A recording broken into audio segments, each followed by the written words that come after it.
Good morning. We're back again for another cook. Just do a little 360 on this pup.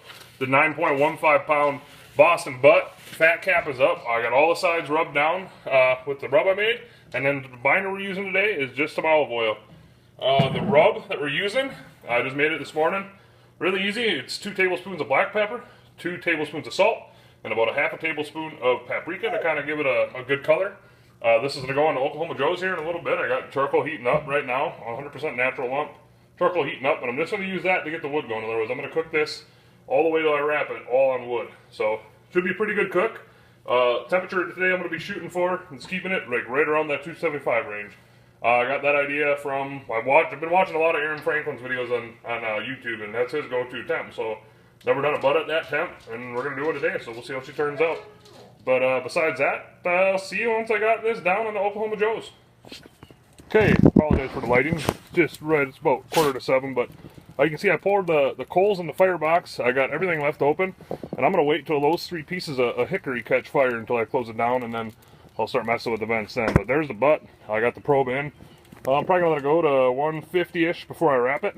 So besides that, I will probably let this thing, once I get her up to temp, I'm probably not going to open it for 3-4 hours, so we will check back in then. Okay, we are back. We are right at the 4-hour mark. FYI, what I did do is I took the baffle plates out. It was like 29 degrees out when I started smoking today, and it was hard to get the temp up to 275 without leaving that door all the way open on the firebox, and then I'd have to close it, and I just had a hell of a time. So once I got those removed, having a lot easier time holding the temp. I've been holding it anywhere in between like 275 and 290, so I guess I'll just stop jaw jacking. We'll take a peek at the butt, see what she looks like.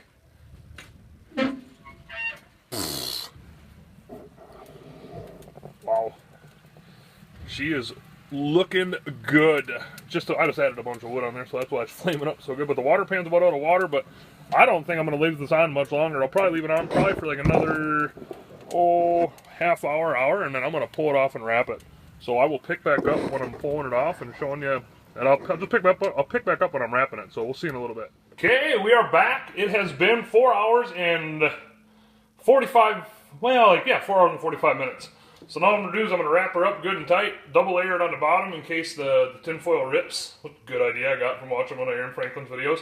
And I'm also going to take some apple juice here, and I'm just going to give her a good coat, spritz it up real nice. This is the last time I'm going to see it until it's done.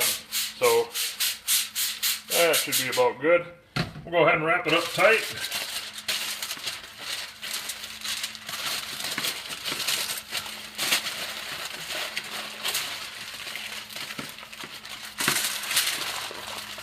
Actually, I'm going to cheat a little bit.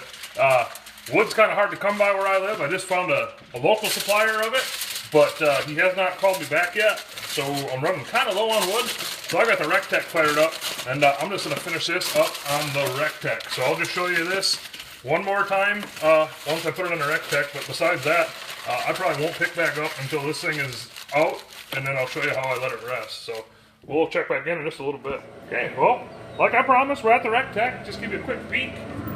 You got the internal probe in there, kind of stuck somewhat in the middle. And I did, once I poked it through, I put some more tin foil around it just to try to keep it as airtight as I can. But this is just going to go until it hits about an internal of 195. So I'll pick back up in the kitchen when that happens. So see you in probably 4 or 5 hours. Okay guys, we're back. Pork butt's done. Total cook time today is 7 hours and 19 minutes. Very impressive how quick this dang thing cooked, actually. It smells, I mean, I can smell it kind of through the hole in the tin foil, and you can kind of smell a little bit of it in it.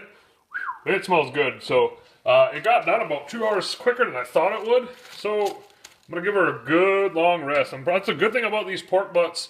I've had them finish early before too, and I'm just not ready to eat when they're done or when they're done resting. But you can let these things rest for quite a while. So I'm actually thinking I'm going to let this thing rest probably for about 3 hours, I'm thinking. So I will pick back up in 3 hours. So see ya. Alright guys and gals, we are back. The rest is over. You might ask yourself, what the heck you got that thermometer sticking in there for? If you search like rest time for Boston butts, you get a lot of different answers. Some people say, an hour. Some people say, hey, it finished up way too soon. You know, how long can I wrap for? I would have said, you know, I let this rest for 4 hours. I let it rest for 4 hours. All I did was wrap it in towels, and it's still at 165 degrees, so that's why I was in there. And yeah, I am drinking Busch Light, but let's get to the unveil, shall we? Let's take a peek here.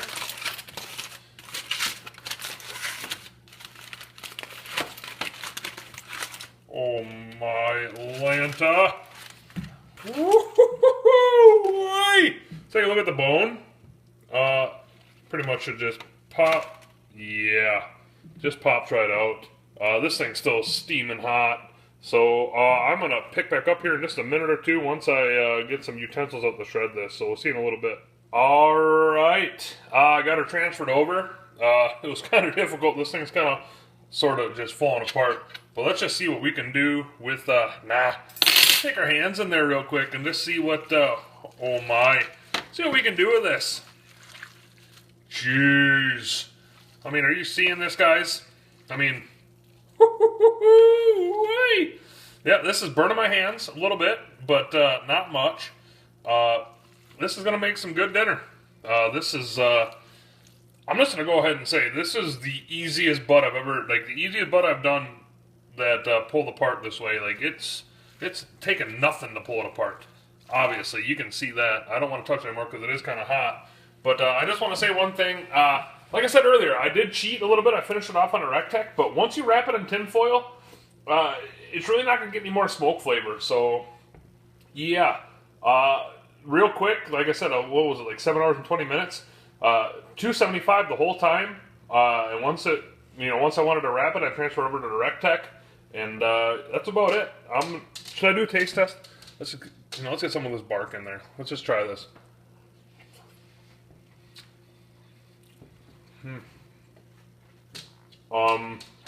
Yeah, that is incredible.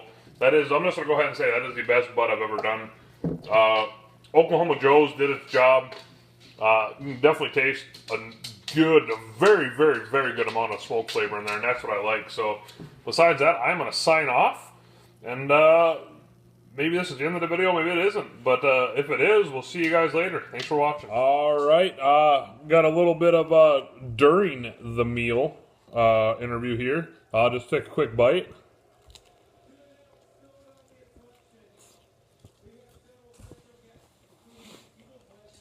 Wow. That's awesome. You know, 1 thumbs up, 2 thumbs up. It's awesome. This is, like I said before, this was the easiest Boston butt I've ever pulled apart. And I've cooked a lot of butts on a lot of different grills. The one thing I will say that's different about this is you can really tell a difference from cooking with all wood compared to like cooking on charcoal or pellets or, you know, any other thing. Like the taste of the wood just is awesome. I love it. I'm happy with the purchase of the Oklahoma Joe's. It did great.